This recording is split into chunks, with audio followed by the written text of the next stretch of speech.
Good afternoon, everyone. Welcome to the Hospitality Spirit. This is Nicholas Thomas recording live in the Driehaus College of Business in downtown Chicago, Illinois. I'm so excited today to be joined by Ginger Bogle with After School Matters. Ginger's the Director of Events and Donor Relations for After School Matters, and she's going to spend a little bit of time talking with us today about her great career, what she does in her current job, but also provide some insight for students interested in exploring event management as their career path. As always, thank you for listening. If you have any questions, you can follow me on Twitter at Nicholas J. Thomas. And Ginger, thank you for being here. Thank you for having me, Nick. So why don't we start with you maybe just telling us a little bit about your career up to this point. So you are a Blue Demon. You went to DePaul. I did. So maybe let's go from DePaul to where you are today. Sure, absolutely. So as you said, I graduated from DePaul. I'm a graduate of the College of Communications. We were talking before this podcast started that at the time that I went to DePaul, the School of Hospitality did not exist yet. So it's really exciting that it exists now. When I graduated from DePaul, I wasn't really sure what I wanted to do. I focused a lot in the communications department on coursework in kind of media relations. I took a lot of television and film courses. I just kind of followed what interested me, which, I don't know, that was just kind of the experience that I wanted in school. I just kind of wanted to follow my passions. But because of that, when I graduated, I wasn't really sure what to do with it because I didn't really want to work like in a film studio or in radio or something like that. So I was sort of fledgling a little bit that summer and ended up being told about an opportunity at a nonprofit by my now sister-in-law, then brother's girlfriend. We'll talk about networking later, I'm sure. I started a role just as kind of a very low-level admin. It was an administrative assistant, sort of a special project position at Fourth Presbyterian Church here in Chicago, which is the big church on Michigan Avenue that everybody's seen. And they have a huge, they have a large donor base because it is a very large church in the Presbyterian system. And so they have consequently a very large gala that my sister-in-law, as the director of development, was a part of the planning. So I worked with her throughout the year to plan this gala, which I had never thought about in my life. I'd never been to a gala. I didn't know anything about it. And so that kind of struck a passion in me. So I worked there for about 1.5 years, 2 years.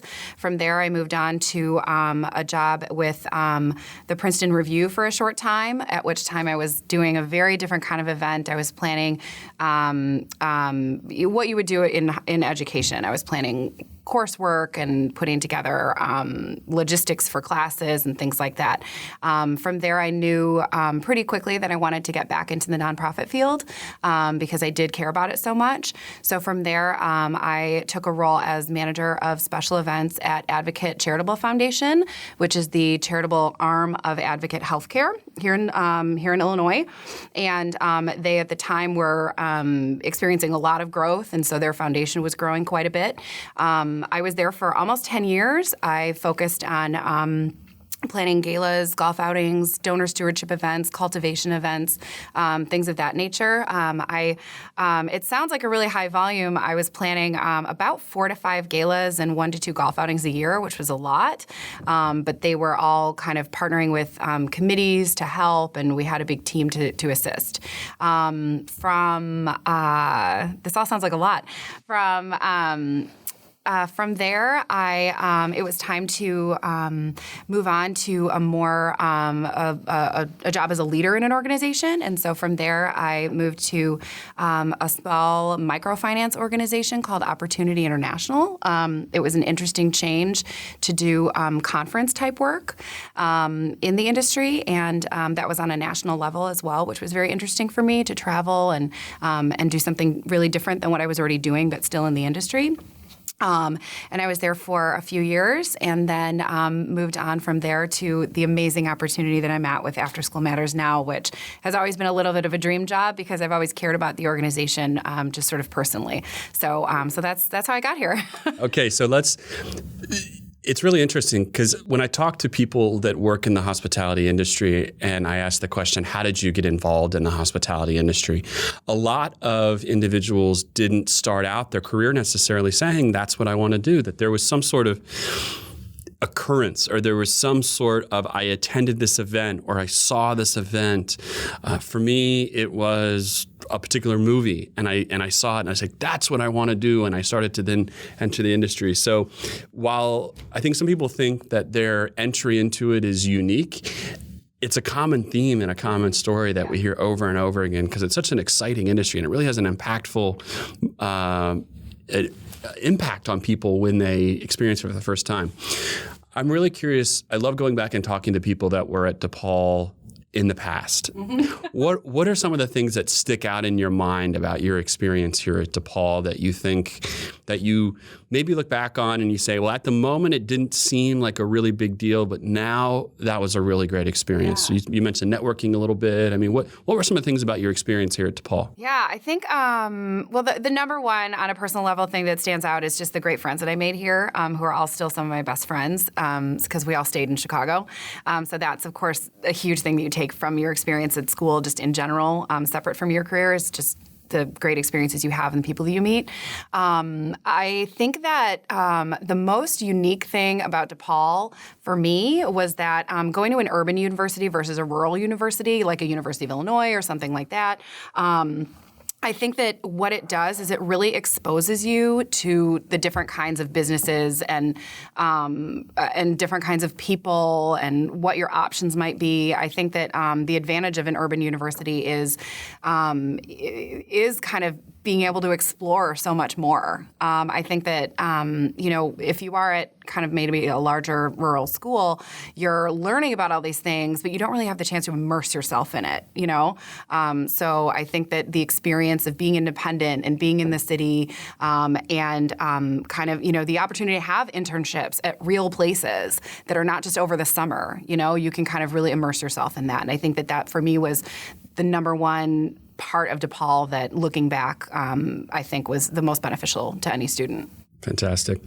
So I have a lot of students that come to the School of Hospitality Leadership and talk to us as faculty or talk to advisors in the Career Center, and they think they want to go into hospitality, and more specifically, they think they want to go into meeting and events.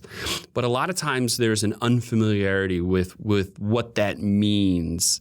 How do you describe, when someone comes to you and says, tell me about the meeting and event industry and what you do specifically, how do you describe that to someone that maybe doesn't have as advanced knowledge as you do?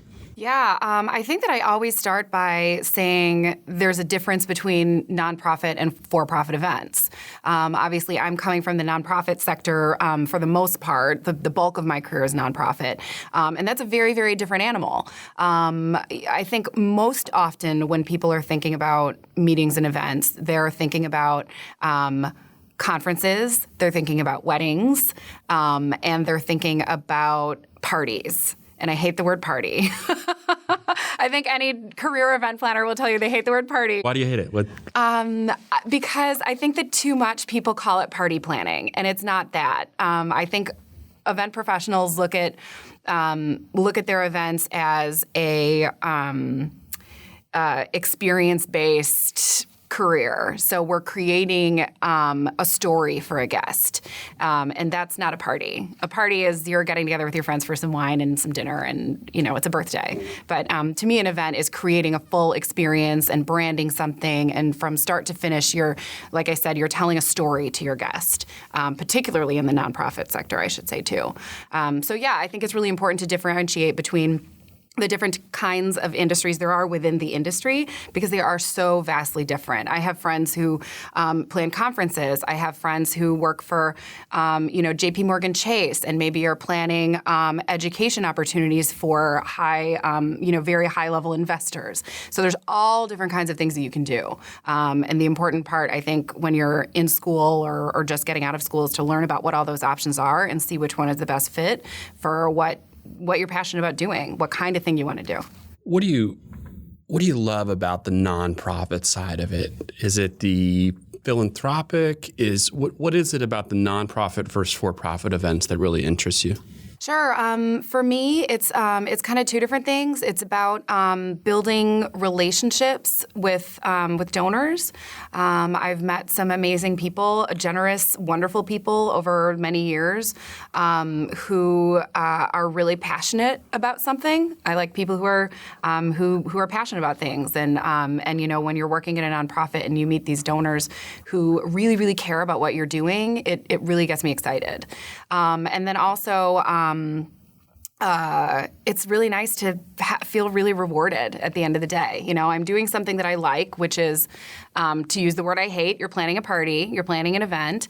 But at the end of the day, you can sit back and think, wow, we just raised $1 million to help, such and such group out. So I think that it's so rewarding.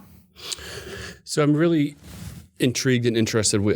I really want to talk about After School Matters for a little bit. And so could you tell us a little bit about what After School Matters is, why it is so impactful for the people who benefit from the experience? And then maybe let's segue into some more specific details about what you do in your role with event planning. So maybe let's start talking about what is After School Matters? Why is it so fantastic? After School Matters is fantastic. We are celebrating our 26th year this year, actually. I think a lot of people don't realize how long we've been around. After School Matters started as a small arts program in the summer for Chicago teens. We were founded by Maggie Daly, our former mayor's wife, and she at the time saw the need for Chicago teenagers to have something productive to do to both job train and learn new skills and then kind of stay out of trouble, really. And from there, it's grown into a huge program. We started with, I think, 260 teens 26 years ago. And now we serve more than 17,000 teens throughout the year. And that equates to actually 23,000 opportunities. Many of our teens will go to multiple programs throughout the year. So this is After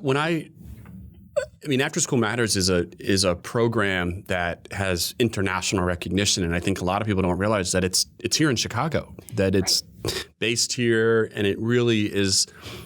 It sets a standard for what programs like this could look like, but it's a hometown. We are a hometown organization. All of our employees are probably 95% of our employees are Chicago residents or Cook County residents. We were founded in Chicago. We're based in Chicago. We are Chicagoans, and we serve Chicago. We are actually the largest after-school, out-of-school program of our type in the nation. So we are doing this at a scale that no one else is doing it. And we, our CEO and members of our executive team lecture throughout the country on our program models and our metrics and our results. So we're a big deal, and people don't know that. I completely agree. I always like to talk to people before I get into the nitty-gritty of what they do as a part of their job. I always like to hear them talk about the organization. And when I hear you talk about it, not only does it sound like an amazing organization, but it sounds like you're extremely passionate about it. And that passion, I think, is so important for people who work in meetings and events. The same thing is true in the lodging industry. We are providing a service. And in your case, it is the planning of these great events. For those listening, could you talk a little bit about, they might think of event planner at a hotel for weddings and events like that, but maybe talk about what you do, the types of events you have, and what are some of the things that you focus on as a part of your job? Sure. So again, the nonprofit arena is really different than what you might think about. We at After School Matters, we have a signature gala, which is our number one fundraising event of the year. We're actually very, very fortunate because our gala is consistently one of the highest grossing galas in the city.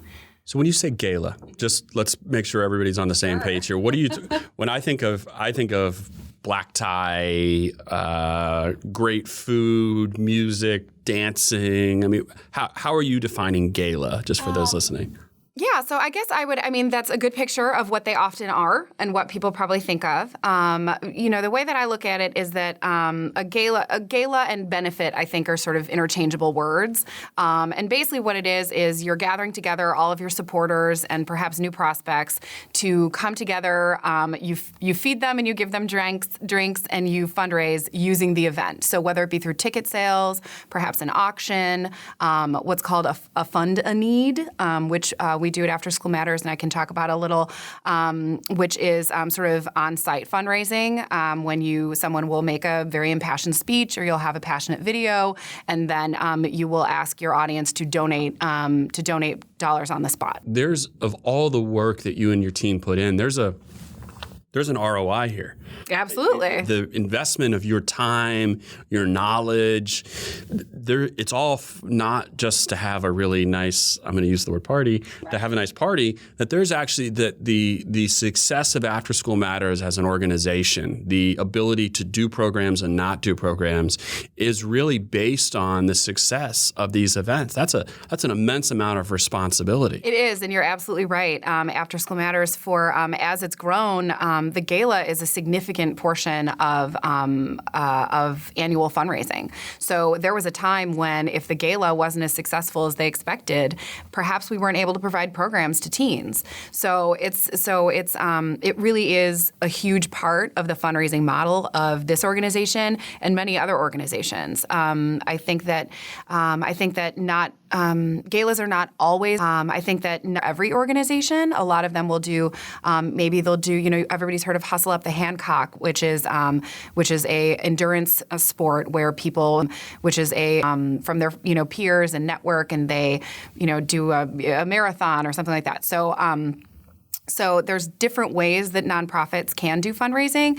Galas aren't always the way, but in our case, it's been immensely successful. So how far out in advance are you planning? A year out? Do you have it on the books for the next couple of years? Is it the same time every year? Yeah. So in the case of After School Matters, we start planning a year in advance. We generally always have the gala on the same day every year. It just changes the date number. We're very interesting. Normally, you think of a gala, and it's, as you said, it's a party. People are bringing a table of friends and having a great time, and it's maybe a Friday or a Saturday night. Our gala is very unique. It's actually on a Monday night. A lot of our donors are important business people and civic leaders in the city, and so we've actually found that having it on a Monday night on a really sort of tight schedule, we get them out by 9 o'clock. We found that to be very, very successful for us. So yes, we start planning a year out. We do it. We do it on the same weekend, and then for the most part, we have pretty limited options for venue here because we do have very unique needs that we can talk about, and it is a large event. We see about 800 to 1,000 guests, so we have kind of a small handful of options for venue. So by the time that we're wrapping up the gala for 1 year, we're signing the contract for the next. So what are some of the unique needs? So After School Matters is really special because obviously we have all of these teens, and they're all incredibly talented, and we want to showcase the work that they're doing. So we have programs in everything from arts to technology, communications, STEM programs, and so we want to show our guests at the gala what our teens have been up to for the last year, so that motivates them to want to support those kids. So our gala. Tell a story. It seems like you're telling a story on. We are, yeah. We're kind of telling them what's happened for the last year. Here's where we've gone, and this is what everybody's been working on. And it's satisfying, I think, for the kids too. So our gala, while we see about 800 to 1,000 paying guests, regular guests, we also have about 200 teenagers come and exhibit their work. They also perform, and then they also basically create a kind of like a science fair almost. So we have teens who are showing that they built drones this summer. Or maybe we have teens who are displaying paintings that they did throughout the year, and then we also have performances throughout the evening. We're talking about a choir of 80. So we have really unique logistical needs because we not only need to make sure that we have a venue where we can accommodate our guests, but we also need to make sure we have a venue where we're accommodating all of our teens' displays, and then also accommodating them backstage as well. So what's the venue? Absolutely. So our last gala was just a few months ago in September, and we were at the new Wintrust Arena, which is home of the DePaul Blue Demons. Go DePaul. Go DePaul. We were really fortunate to have a relationship with some folks over at the Metropolitan Pier and Exposition Authority, who runs the arena, or at least the site, and they were able to give us a hard hat tour of the arena as it was being built very early in the year, and we said we're going to take a risk. Prior to that, we had used the ballroom at the very famous Navy Pier here in Chicago for about four or 5 years, I believe, and we decided to take the risk and do something really, really different, and it paid off. So do you, in the request for proposal process, how far out are you needing then to reserve those sort of venues? Because that's a big part of in the planning is being able to see 3-4 years from now what's particularly with a new venue like that's going to start to gain a lot of popularity, and because of the constraints you have about it's this particular day that we want to do it every year. Yeah. We're lucky with the Monday because people don't really book big venues on Mondays. Unless there's a conference in town, that's really the only thing that we're fighting with. What I'll say about previous experience at Advocate, where I was booking 4 or 5 galas a year at various venues throughout the city that were very popular for everything from other galas to weddings, Christmas parties, things like that. Those other venues, you really do want to look at them about 1.5 to 2 years in advance in order to get the date that you want. There is what we call gala season here in Chicago. September, October, November is kind of the season that the most organizations are doing their fundraisers in. So those Saturday nights, you're sort of in contention with other fundraisers as well as weddings. So gala season gets pretty busy. So if you want a good date, you got to look in advance. That's also really interesting because where so much of your gala is about generating donations and generating money, that doing it in conjunction with other galas that are going on simultaneously around the city where people only have, X amount of dollars that they want to advocate to something like this, which really speaks volumes to why you need to make sure that your event has that appeal and has that emotional connection with the guests. And I love that you're showcasing the teenagers in that process because it's all tied together. Mm-hmm. Absolutely it is. And I think a big part of that is in your marketing pieces and in how you're branding your event. It's pretty common to get your save the date out about, let's say 6 to 8 months in advance of your event. So that's the first touch point that you're going to have with your guests that you're inviting. And you want to make sure that that's the first chapter of your story that you want to tell. So from your save the date throughout the entire planning process, when you're getting out your invitations and mailers and perhaps sending out additional online appeals, getting people to come to the event, throughout that entire thread, you want to make sure that you're telling them why they should attend your event and why your organization is the one that you want that they should be supporting. Because there is a lot of competition in the market. I read something recently that there's something like 17,000 registered nonprofit organizations in Illinois alone. So that's big competition. Yeah. So you have the one big gala a year. What other types of events do you or someone in a position like you, would they be planning for a nonprofit? Yeah, so outside of the gala, a huge part of nonprofit event planning is donor, what I would call stewardship or cultivation events. And so those are events where you're not charging a ticket price. You're not necessarily having a hard ask for money at that time, but you're really kind of friend raising. So you are inviting your donors to, a compelling event in order to for your development staff and executive staff to be able to meet with them and continue to build relationships, and then for you to also showcase what you're doing and why they should support you. So friend-raising events are a really, really important part of the industry, and something that you'd be hard-pressed to find an organization that's not doing events of that kind. Are those pretty turnkey for you? I mean, are each of those events very unique in their look, their feel, the venue, the food and beverage offering, entertainment if there is, or is it pretty standard for you? No, we change it up all the time. We do, you could do a small cocktail party at a board member's home. We have done events in a jewelry boutique at Bloomingdale's, a high-end jewelry boutique where you might have a few civic leaders who support the organization who are willing to act as hosts, and they invite their friends to come and learn about you and also kind of shop and have fun and have drinks. We might also do we're lucky to have 2 teen-dedicated spaces in Chicago, and we might have a painting party one night.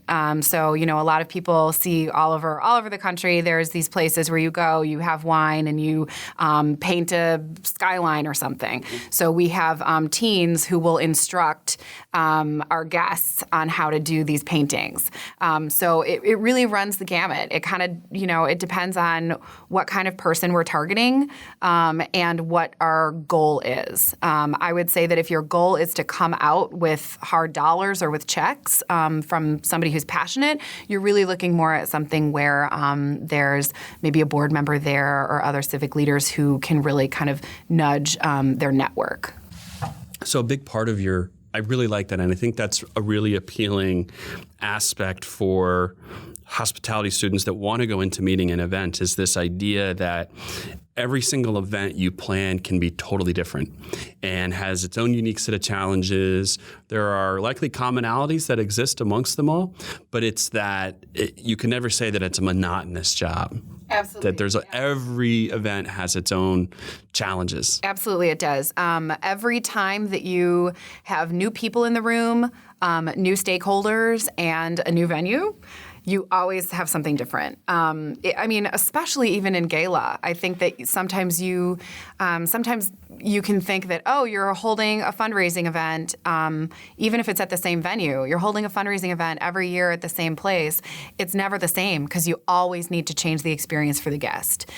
Because if you're doing the same event year after year, they're going to get bored, and then you lose them. So you always have to be innovating. You always have to keep up on trends. You always need to make sure that that you're competing with the other people in the market.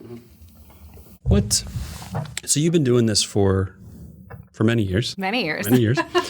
What are some of the trends that you're seeing now let's just focus on nonprofits since that's kind of where the conversation is going. Sure. What are some of the trends that you're seeing now in event planning? I think that the number one trend is probably technology. I think that, obviously it's a really different world now than it even was 5-10 years ago. We first started seeing this with some of the companies that were coming out with mobile bidding systems for silent auctions and things like that. And now technology is incorporated not only in how you're giving prior to and at an event, but also in the way that you're telling your story at the event. So things like, unique and new things that they're doing with lighting and AV, video, all of that goes into sort of telling your story and the logistics of the event. So technology is a huge part of it, which I think would probably come as no surprise to anybody.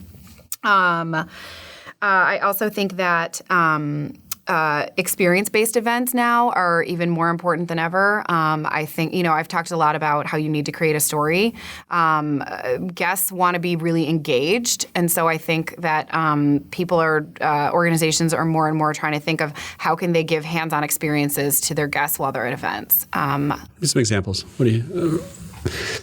so an experience, I like the art and have you seen something maybe at one of your events or in trade publications or something else that you're like, that is a really cool, unique idea, something that jumps out at you?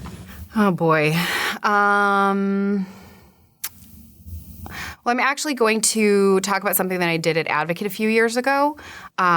We were one of the hospitals that I worked at, because it's a hospital system. So one of the hospitals that I planned events for was Advocate Christ Medical Center, which is in Oak Lawn. And their hospital president was a part of this network of other hospital presidents from around the nation.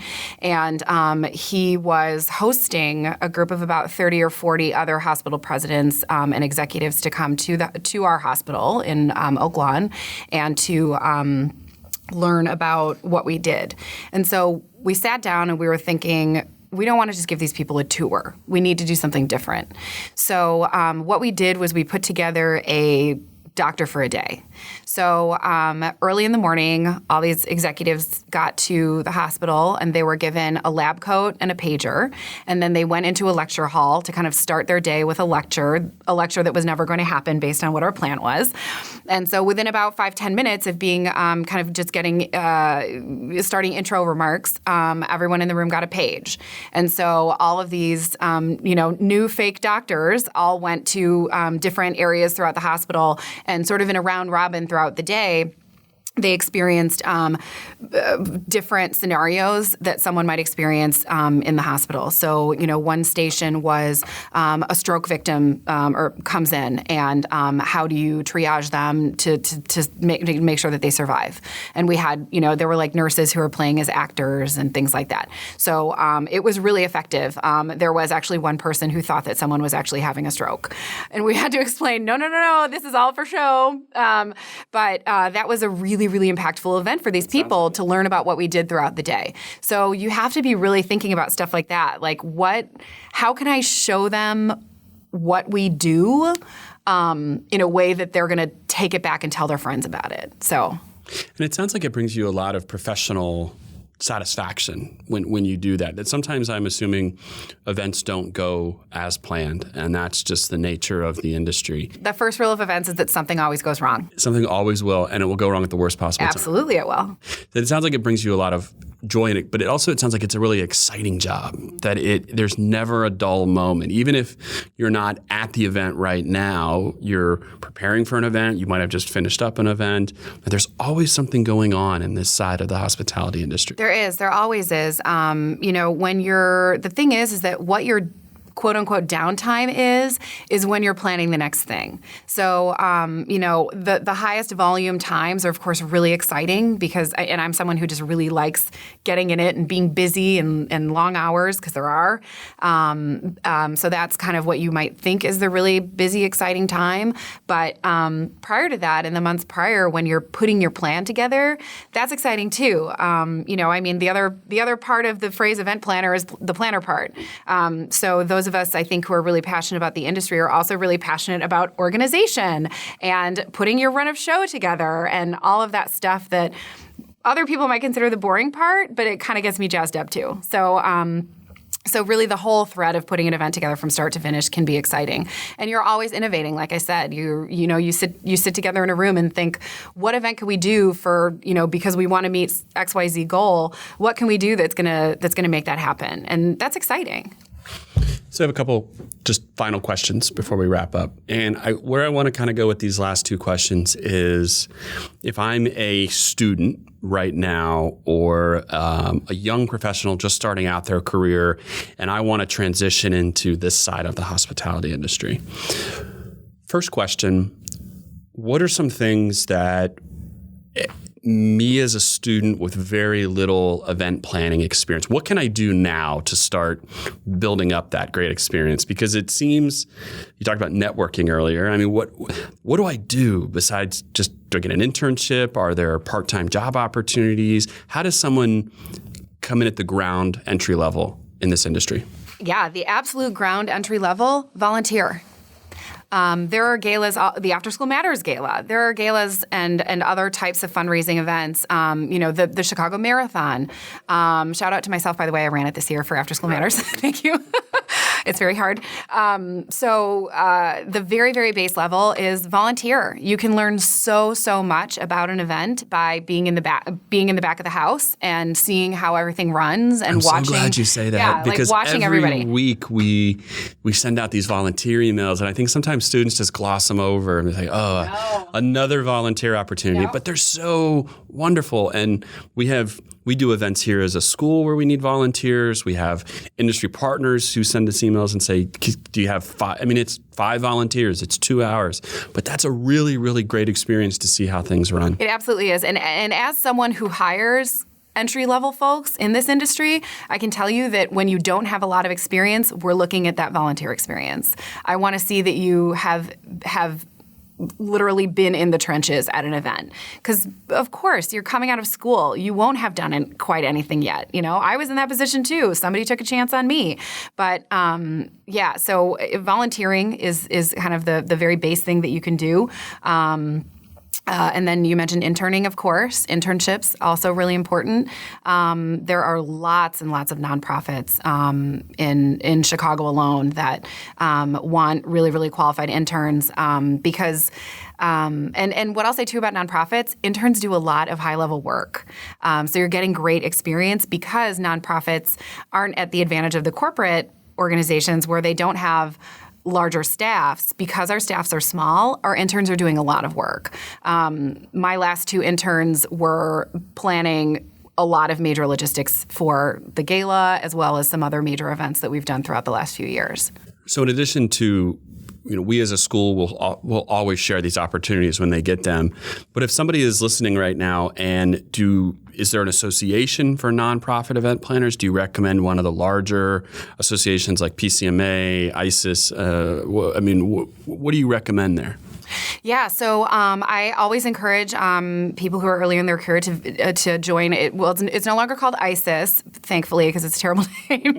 Unfortunately, it's now called ILIA, which is International Live Events Association. I always encourage people to join that. I was a member of ILIA for probably 6 years or so early in my career, which was really helpful because I was able to meet a lot of people throughout the industry and do a lot of networking, the other famous word, which is so important because people are able to, while you might not know someone who does something, they know someone who does that thing. It's kind of like a game of telephone. And I actually think that probably every job that I've gotten, I've had some kind of networking opportunity to get into it. And we stress this so much when, our mentor program, even going up after someone was a guest speaker in a class and introducing yourself, going to the career fair, going to the recruiting events, right, joining the event management club. There are countless opportunities, and we all start out not being really good at networking. Yeah. I think we're all naturally somewhat introverted. I'm a huge introvert, and it really was painful initially when I was a hospitality student going up and introducing yourself. You got the sweaty palms, and you're just, I don't know, what am I going to say? Like they're going to think I'm stupid, and the best way to get that experience is just to do it, just to go up to somebody. And even if you say, this is who I am, this is what I'm really interested in, tell me about yourself and what you do. It's a great icebreaker, and it doesn't have to be complicated. And you don't have to worry that you don't know the verbiage, and you might not have a lot of people on your LinkedIn profile. But you got to start somewhere. And going up to somebody and just introducing yourself is a great way to start that networking. Ask them for their card. Ask them if they'd be willing just to meet you for a coffee and tell them about your career. I've done that many, many times.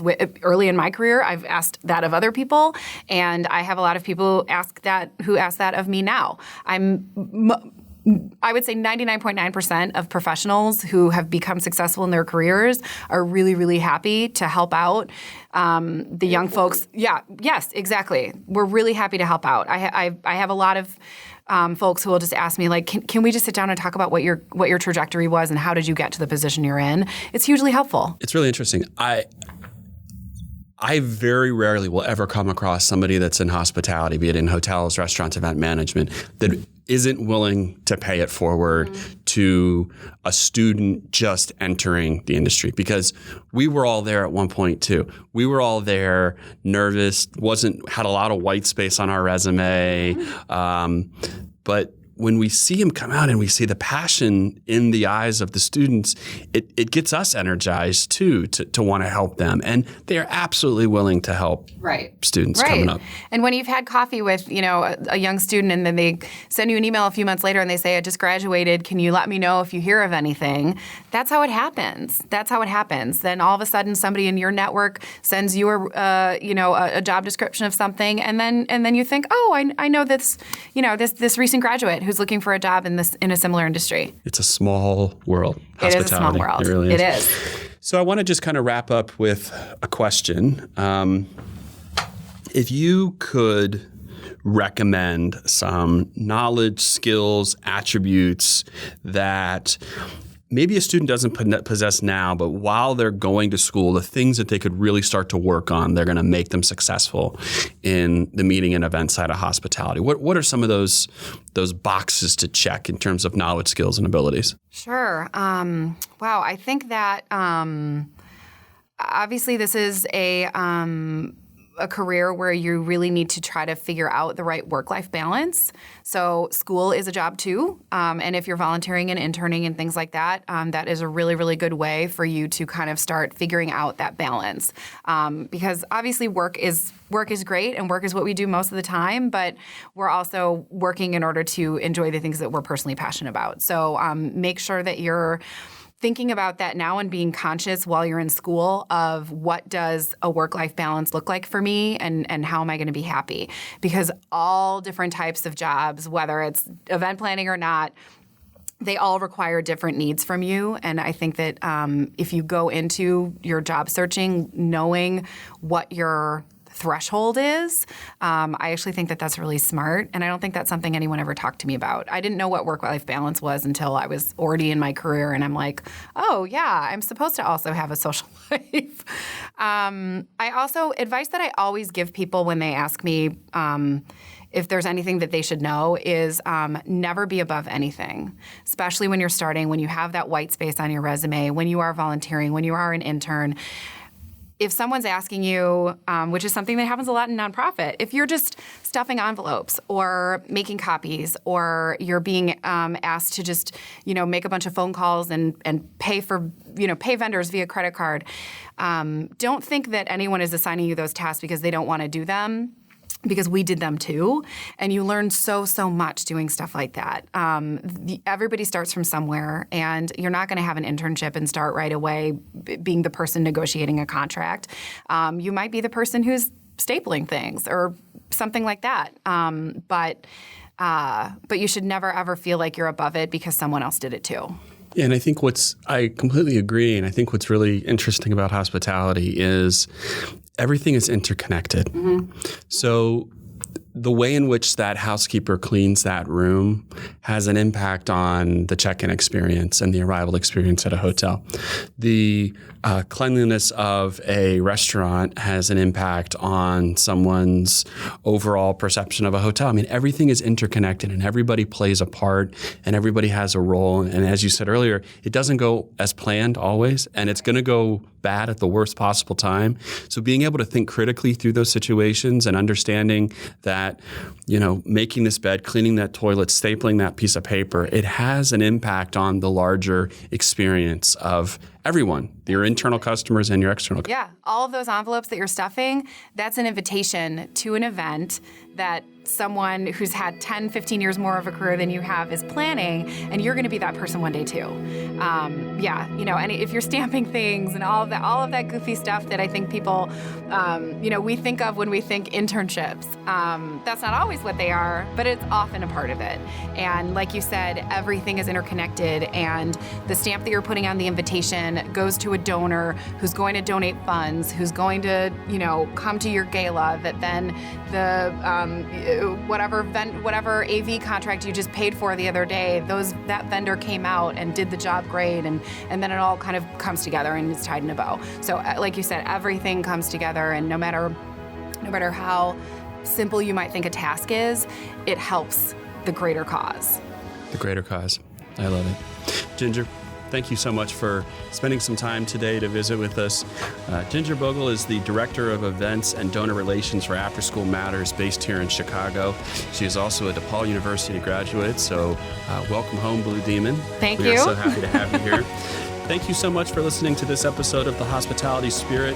I appreciate your support. And live from the Driehaus College of Business, we wish you a happy holiday.